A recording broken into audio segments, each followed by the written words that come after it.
Hey everyone, welcome back to another video. So in this tutorial I'll be showing you guys how to make chest and boat in Minecraft.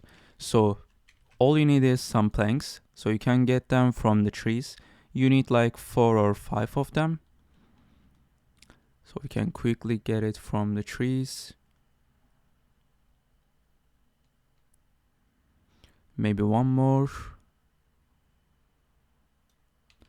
So after that you need to make crafting table, and then place your crafting table, right click, and then first make a boat.